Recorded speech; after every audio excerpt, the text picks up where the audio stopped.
আজকাল তো বাংলাদেশের মধ্যে কন্টেন্ট ক্রিয়েশনের যুগে যে অশ্লীলতা ছেয়ে গেছে, তাতে করে কোয়ালিটি সম্পন্ন যে কন্টেন্ট ক্রিয়েটর গুলো আছে, শিক্ষামূলক ভিডিও আপলোড করে, তাদের কোনো কদর নেই। আরে ভালো একটা ভিডিও আপলোড দিলে সেগুলো মানুষ দেখে না। আর কমর দুলিয়ে হেলিয়ে দুলিয়ে উঁচু নিচু পাহাড় দেখিয়ে মানুষ ভাইরাল হয়, আজকাল মিলিয়ন মিলিয়ন ভিউ কামায়।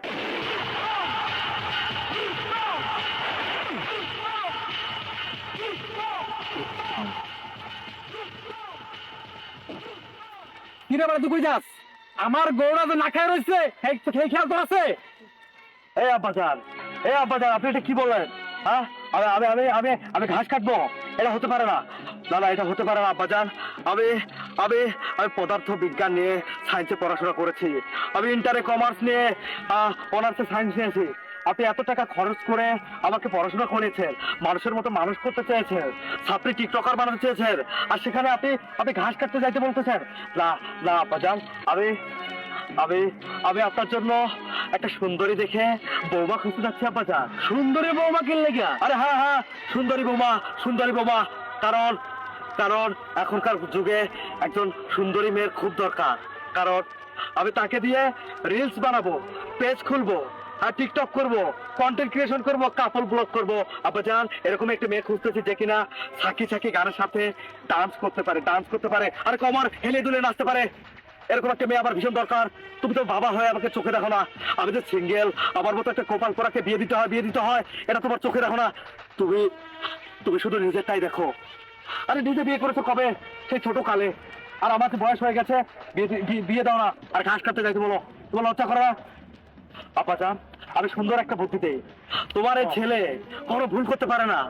আমি ওই সুন্দরী মেয়েটাকে বিয়ে করে এনে তারপর তাকে দিয়ে আমরা টিকটক করব, কাপল ব্লগ করব, তাকে দিয়ে লাইভ করাবো, তাকে দিয়ে কোমর দুলিয়ে ডান্স করাবো আব্বাজান। আর অনেক ভিউ হবে, নাচবো, গাইবো, সেখান থেকে লক্ষ লক্ষ টাকা আমাদের মাসে আয় হবে। আর সেই টাকা দিয়ে আমরা এই ঘুরে ঘরটা ভেঙে ফেলে আমরা নতুন করে একটা বিল্ডিং দেব। আরে হ্যাঁ, কষ্টের থেকে এই কথাগুলো বলছি, কারণ আমার একটা ছোট ফেসবুক পেজ আছে, যেখানে কিনা 3 জন ফলোয়ার। একটা হলো আমি, একটা তুমি, আর একটা আমার মা। আর এখন যদি আরেকজনকে নিয়ে আসি, আমার 4টা ফলোয়ার হবে। আরে আমার মাথা নষ্ট, কি যে কষ্ট খুশিতে।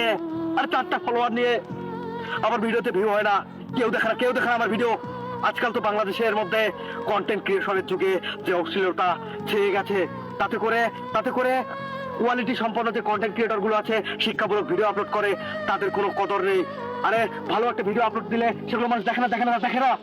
আর কমর দুলিয়ে হেলিয়ে দুলিয়ে উঁচু নিচু পাহাড় দেখিয়ে মানুষ ভাইরাল হয়, আজকাল মিলিয়ন মিলিয়ন ভিউ কামায়। আমিও তোমার বৌমাকে সবার সামনে তুলে ধরবো, সবার খাবারের তালিকার মেনু বানাবো, সবাই দেখবে আর মজা নেবে, লাইক করবে, সাবস্ক্রাইব করবে। তোমার ছেলের দিকে তখন ফোকাস থাকবে না, আর তোমার বৌমার জন্য লক্ষ লক্ষ টাকা মাস ইনকাম হবে। আর তখন আমরা বড়লোক হবো, আমরা মুকেশ আম্বানিকে ছাড়িয়ে দেবো, নোবেল প্রাপ্ত বড়লোক, বাংলাদেশের মধ্যে সর্বোচ্চ কোটিপতিদের মধ্যে আমি হব একজন, আর তুমি হবে তার গর্বিত বাবা। আরে আরে আরে আরে আমার ভিডিওতে যখন ভিউ হয় নাই, তখন মাথা নষ্ট। আর এই বুদ্ধিটা আমি পেলাম বাংলাদেশের এই বর্তমান যুগের সিচুয়েশন দেখে। দেখো না তুমি কাপল ব্লগ, দেখো না? দেখি তো। হ্যাঁ, কত ভালো লাগে। সেই ভালো লাগে। আমি তোমার বৌমাকে দিয়ে এরকম করাবো। আর প্রয়োজনে আব্বাজান আমরা একটা কাজ করতে পারি। আমরা তো 2টো পেজ খুলতে পারি আব্বাজান। আমি তোমার নামে একটা পেজ খুলে দেবো, যেখানে তুমি আম্মাকে নিয়ে থাকি গানে ডান্স করবা, তাকে নিয়ে কাপল ব্লগ করবা, আর আমি তোমার বৌমাকে নিয়ে করবো। এখানেই তো ইনকাম। আজকাল তো এই অশ্লীলতা ছাড়া ভাইরাল হওয়া যায় না, ভুলভাল ছাড়া ভাইরাল হওয়া যায় না। আর তুমি যখনই ভুলভাল কিছু করবা, উল্টাপাল্টা কিছু করবা, হাইপারের মতো কিছু করবা, তখনই তো ভাইরাল হতে পারবা। এই বাংলাদেশের মানুষ তোমাকে চিনবে, তার আগে চিনবে না। তুমি ভালো কিছু দাও, তুমি সুন্দর করে গুছিয়ে কথা বলো, মোটিভেশনাল কথা বলো, মানুষকে জ্ঞান দাও, এটা করো ওটা করো, ভালো হবে। হ্যাঁ, শিক্ষামূলক কিছু বলো, সত্য কিছু তুলে ধরো। এগুলো মানুষ দেখবে না, এগুলো সস্তা কন্টেন্ট। আর কোয়ালিটি সম্পন্ন কন্টেন্ট এখন আজকাল অশ্লীলতা। আরে বউয়ের উঁচু নিচু পাহাড় দেখিয়ে যারা বউ ব্যবসা করে, ভিউ ব্যবসা করে টাকা কামায়, তারা তো হিজড়া। বাবা, আমি এই কথাগুলো আসলে রাগ নিয়ে, ক্ষোভ নিয়ে বললাম। অ্যাকচুয়ালি এগুলো আমি করতে চাই না। আব্বাজান, আপনি আপনার কষ্টের টাকা দিয়ে আমাকে পড়াশোনা করে মানুষের মতো মানুষ করেছেন। আমি আপনার কাছ থেকে এই শিক্ষা পাইনি, আমি কখনো এই কাজ করতে পারি না আব্বাজান। আব্বাজান, আব্বাজান, আমি আপনাকে দেখলাম টেস্ট করে যে আপনি কি বলেন। আমি জানি আমার বাবা কখনো এগুলোতে এই খারাপ কাজে আমাকে উৎসাহ দিতে পারে না। আরে পারে না, পারে না, পারে না। আমার আব্বাজান কারণে আমার গর্ব হয়। আব্বাজান, এই কথাগুলো রাগ ক্ষোভ নিয়ে আমার বলতে হলো, কারণ বাংলাদেশে এমন কিছু টিকটকার, এমন কিছু ছাত্রীর জন্ম হয়েছে যেগুলোর জন্য এই কন্টেন্ট ক্রিয়েশন যুগে ভালো কন্টেন্ট ক্রিয়েটরদের কোনো গুরুত্ব নেই।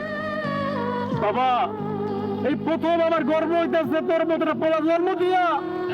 আয় বাবা, আমার মুখে আয়, আয় আমার মুখে আয়। আব্বাজান, আপনি না ঘাস কাটতে বলেছেন, আমি এই মুহূর্তে ঘাস কাটতে যাবো। আপনি আমার জন্য দোয়া করবেন যা আব্বাজান। বাবা, যা বাবা, যা। আমার যা